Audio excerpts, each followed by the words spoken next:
How's it going, guys? I'm your host Korban Gaming. Welcome back to another very special adventure quest video, and for today's video we are going to be looking at how to defeat Core Arcane Reaper. Okay, so you can find this monster from the Advanced Necromancer class quests. So after you finish all 20 levels of your Necromancer training, this will be the final quest that you need to do to fully unlock your Advanced Necromancer armor. And all you need to beat this boss is just the Necromancer armor and a Darkness shield. That's right, guys. That is how simple this boss is. Okay, so let's take a look at the boss first.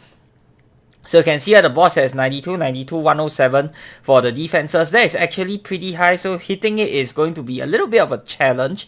On top of that, the boss also has pretty good resistances, 70% to all, and light and darkness is neutral at 100%.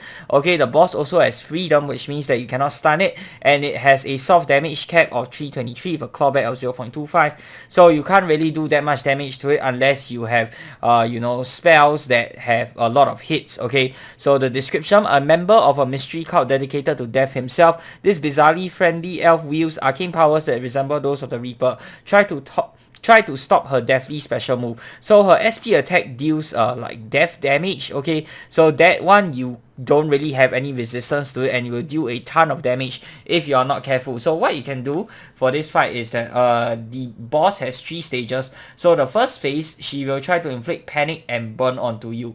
Okay, in the second phase, she'll become quite resistant to your attacks, but she'll become quite weak to your pet and your guest attacks. And in the third phase, she will gain additional SP, so she can use her special move more often. Also, even though she has freedom, if you use a stun skill on her, then the boss will lose...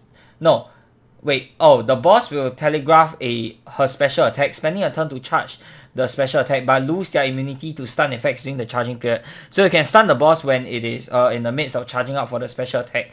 You can use the built-in stuns with the Necromancer armor, like the Fear skill or the Paralysis toggle effect for your spells, in order to try and stun the boss or bring another stun effect from elsewhere. Okay, so that's what we are going to be doing. So let us start the battle right now. And for the stat build wise, you can just use any stat build that is like mage oriented. A hybrid stat build will work too, like what I'm doing right now. As long as you have intellect, you can beat this boss using a mage build. So what I have here is 250 dexterity, 250 intellect, and 250 luck. Any variation of some form of mage or hybrid with intellect will work out as well. Okay, so I have 300 here because I have the Necromancer skill here toggle on, the 50 intellect one.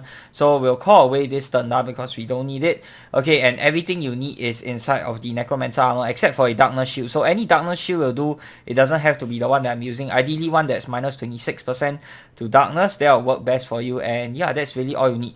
So for the skills here, let's take a look at what we want. Okay, so I am going into the battle without any SP, but with a full HP and MP bar, which you will get as well because there is a full heal right before the fight. So let's call out pets and guesses. You can use anything that hits with light or dark, that will work well. So raised skeleton, let's see. You can call Deathless Knight. This one uses your weapons element. Undead Beast. This one, chilling presence that can inflict bleed. Okay, that's not bad. Or you can call Deathless Draco Leech, bonus darkness damage to foes that inflicted with fear of bleeding. They can also seek between fire and darkness. So let's do Deathless Draco Leech right now for the guess, and then for... oh, that's for the pet, right? Wait, Wraith work. Okay, Ice and Energy. This one is guaranteed hit, but because it's only 70%, maybe we can call this out in the second phase. Okay, so for the first phase, we'll use the Deathless Draco Leech. And then for the, let me see here, for the pets, we can also use the pets from here.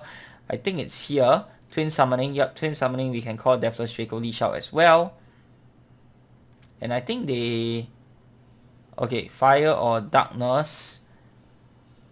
Okay, we'll make it deal darkness damage. Or we can do the burn. It's really up to you. I think we'll do burn. Yeah, let's try and do the burn. Okay, it's very laggy, unfortunately, with the pet and the gases here. But you know what? A little bit of lag, not a big deal. Okay, so let's do the burn instead. We'll seek and default to darkness anyway, since the foe is weaker to darkness. So that will work in our favor. And for the skills, I just going to use the skill from this armor, which is the the spells from this armor, which is the haunting spell, and that's very good because the haunting spell already comes with 6 hits. That's more than the usual number of hits that we normally get, so that's actually very good. I'm also going to turn on Rending Chill over here so that I have a chance to both cause bleed as well as bleed, and what was the other one? Bleed and paralyze on the foe. Yep, so that'll be good. So let's do Rending Chill, and then we want to go here.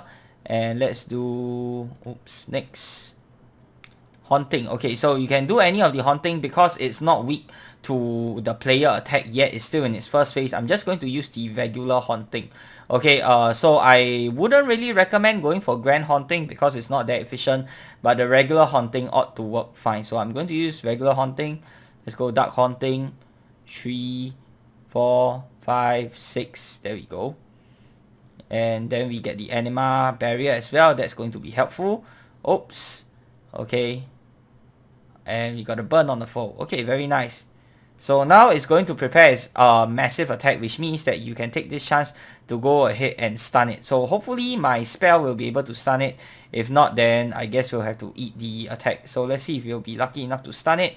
Next, where is the Haunting? So let's do regular Haunting again.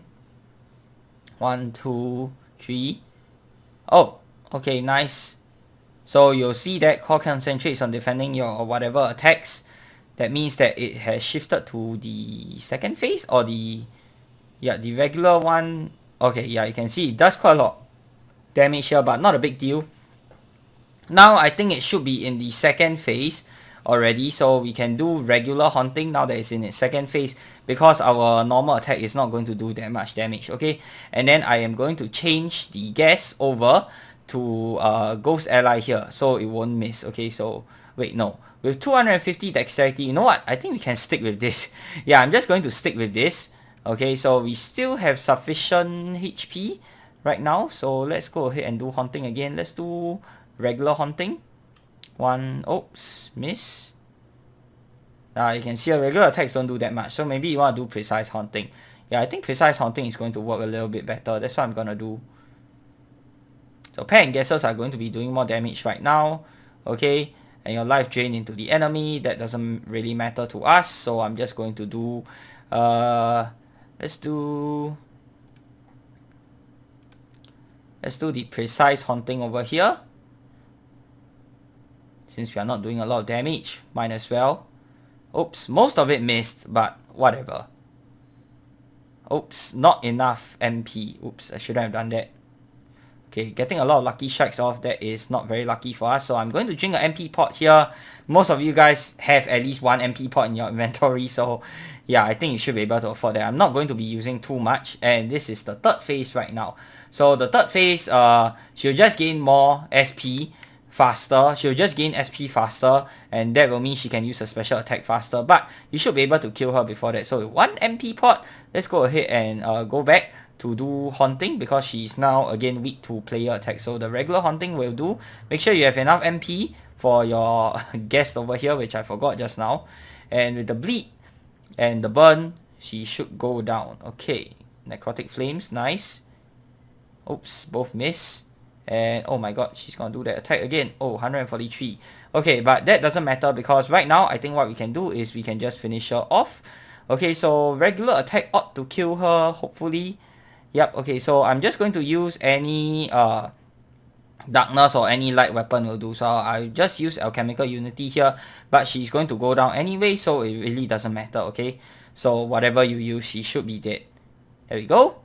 And done. Even if the weapon didn't kill her, the Pair and the Guest will have killed her. So yeah, all you need 1 MP pot and the Necromancer armor. That's all guys, that's how easy core is. I hope you guys have learned something from this video and hope you guys have found this video helpful. For those of you guys who are struggling against core and if you think that this video has been helpful, then be sure to give this video a thumbs up and of course subscribe to my channel if you guys would like to see more of such future content. And of course let me know down in the comments below what other bosses you guys are struggling with. I'll try to put out videos that help you guys beat the fight in a super easy manner. Alright, till the next time, I'm your host Caravan Gaming. Peace out.